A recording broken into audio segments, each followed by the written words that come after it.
الارشاد شیخ مفید میں مروی ہے کہ جب حضرت ابوبکر نے اقتدار سنبھال لیا تو خالد ابن ولید کو نبی کونین صلی اللہ علیہ وآلہ وسلم کے مقرر کردہ وکلاء سے زکوٰۃ لینے کی خاطر بھیجا۔ ان وکلاء میں مالک ابن نویرہ بھی تھے جو بنی حنیف کے سردار اور نبی اکرم صلی اللہ علیہ وآلہ وسلم کے مقرر کردہ تھے۔ خالد جب ان کے پاس آیا تو مالک نے کہا حضور صلی اللہ علیہ وآلہ وسلم کے زمانے میں ان کی طرف سے جو بھی زکوٰۃ وصول کرنے آتا تھا حضور صلی اللہ علیہ وآلہ وسلم کے حکم کے مطابق ہمارے قبیلے کے دولت مندوں سے زکوٰۃ وصول کر کے ہمارے ہی قبیلے کے غرباء میں تقسیم کر دیتا تھا، کیا آپ بھی ایسا کریں گے؟ خالد نے کہا میں اس قسم کی کسی بات کا پابند نہیں ہوں۔ مالک نے کہا آپ ایسا کریں، جا کر خلیفہ رسول سے پوچھائیں، اگر وہ اسی طرح کرنے کا حکم دیں تو آپ اسی طرح کریں۔ اسی قیام کے دوران خالد نے مالک کی بیوی کو دیکھ لیا۔ مالک کی بیوی کا حسن پہلے بھی معروف تھا۔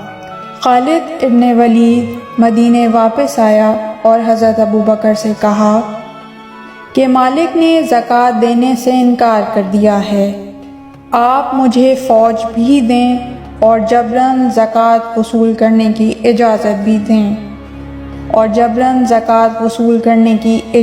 بھی دیں حضرت ابوبکر نے خالد کی دونوں باتیں مان لیں اور اسے فوج دے کر بھیج دیا۔ جب خالد دوسری مرتبہ واپس گیا تو اس نے مالک کو بلا کر شہید کر دیا اور اس کی بیوی سے زیادتی کی، عورتوں کو گرفتار کر لیا، مردوں کو قتل کر دیا، تمام گھر لوٹ کر مال غنیمت کے بطور بچوں اور عورتوں کو گرفتار کر کے حضرت ابوبکر کے پاس آیا۔ مالک کا بھائی جو اس وقت قبیلے سے باہر تھا مدینے پہنچا۔ اس نے حضرت ابوبکر کو صحیح صورتحال سے آگاہ کیا تو حضرت ابوبکر نے بنی حنیف کے مقتولین کی دیت بیت المال سے ادا کر دی۔ قیدی عورتوں کو کنیزوں کی طرح بانٹا جانے لگا۔ ان میں خولہ بنت جعفر بھی تھیں۔ خولہ روضہ رسول پر آئیں اور قبر رسول پر بیٹھ کر عرض کرنے لگیں، اے رسول خدا صلی اللہ علیہ وآلہ وسلم، میں آپ کے سامنے ان لوگوں کا شکوہ کرنے آئی ہوں۔ ان لوگوں نے ہمیں بلا جرم و تقصیر گرفتار کیا ہے، حالانکہ ہم اللہ کی توحید اور آپ کی رسالت کی گواہی دیتے ہیں۔ پھر ان بی بی نے اہل دربار سے مخاطب ہو کر کہا، جب ہم کلمہ پڑھتے ہیں، مسلمان ہیں، پھر ہمیں کیوں گرفتار کیا گیا ہے؟ حضرت ابوبکر نے کہا تم لوگ منکر زکوٰۃ ہو۔ خولہ نے کہا آپ کو غلط اطلاع دی گئی تھی، ہم تو مرنے سے قبل بھی زکوٰۃ کی وصیت کر کے مرتے ہیں۔ اگر بالفرض آپ کی اطلاع درست بھی ہو تو منکر زکوٰۃ مرد تھے یا عورتیں اور بچے؟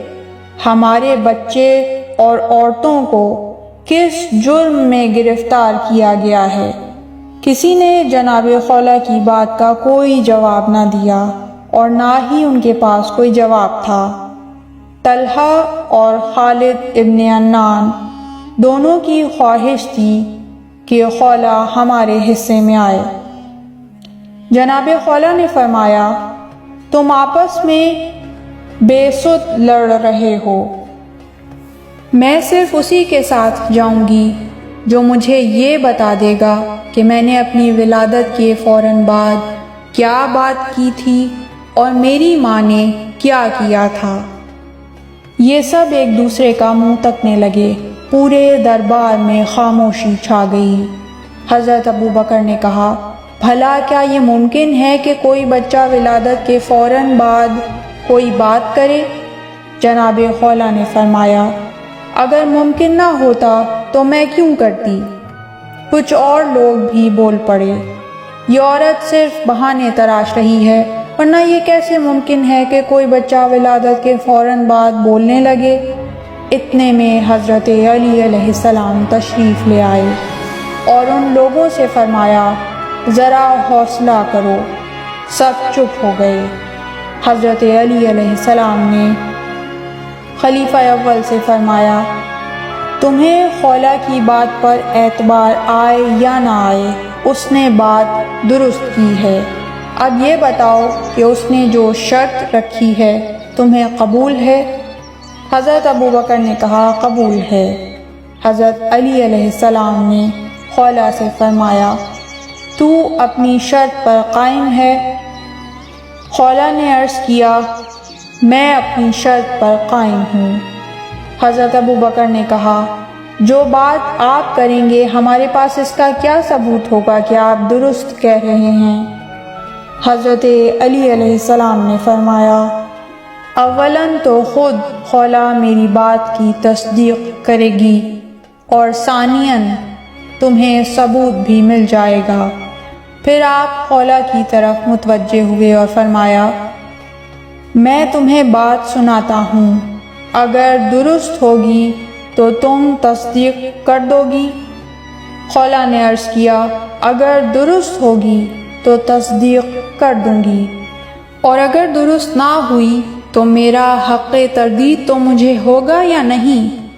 حضرت علی علیہ السلام نے فرمایا، بالکل تمہیں حق تردید ہوگا۔ خولہ نے عرض کیا، آپ فرمائیں کیا بات ہوئی تھی؟ حضرت علی علیہ السلام نے فرمایا، جب تمہاری ولادت کا وقت قریب ہوا اور تمہاری ماں درد ذہ میں مبتلا ہوئی تو اس نے دعا مانگی، بار الہا اس تکلیف میں میری مدد فرما۔ تمہاری ماں کی قبولیت دعا تمہاری ولادت کی صورت میں ظاہر ہوئی۔ جب تمہاری ولادت ہو گئی تو تم نے کہا، لا الہ الا اللہ محمد الرسول اللہ، اور اس کے بعد کہا کہ ان قریب میرا نکاح ایک سردار سے ہوگا اور اللہ مجھے اس سردار سے ایک بیٹا عنایت فرمائے گا۔ تمہاری ماں نے تمہارے یہ جملے تانبے کی تختی پر لکھ کر اسی جگہ دفن کر دیے جہاں تمہاری ولادت ہوئی تھی۔ جب تمہاری ماں کا وقت وفات قریب آیا تو اس نے تمہیں وصیت کی، جو شخص تمہیں اس تختی کی اطلاع دے وہی تمہارا شوہر ہوگا۔ جب تم لوگ گرفتار ہوئے تو تم نے تختی اپنے دائیں بازو پر باندھ لی۔ اب وہ تختی مجھے دے دو، میں ہی اس تختی کا مالک ہوں، میں اس بچے کا باپ ہوں اور میں امیر المومنین ہوں۔ تمہارے بچے کا نام محمد ہوگا۔ یہ سن کر جناب خولہ قبلہ رخ ہو گئیں اور بارگاہ خالق میں عرض کیا، اللہ کی حمد ہے، اے اللہ مجھے توفیق عنایت فرما کہ میں تیری اس نعمت کا شکر ادا کروں جو تو نے مجھے عطا کی ہے۔ پھر تختی کھول کر حضرت علی علیہ السلام کی طرف بڑھائی۔ حضرت ابوبکر نے تختی لے کر دیکھی، پھر حضرت عثمان نے پڑھی۔ مسجد میں جتنے پڑھے ہوئے بیٹھے تھے سب نے باری باری اسے پڑھا۔ حضرت ابوبکر نے کہا، اے ابو الحسن آپ اسے لے جا سکتے ہیں۔ حضرت علی علیہ السلام نے اسماء بنت امیس کے سپرد کیا، پھر جناب خولہ سے نکاح کیا اور محمد حنفیہ کی ولادت ہوئی۔ اللہم صلی علی محمد و آل محمد۔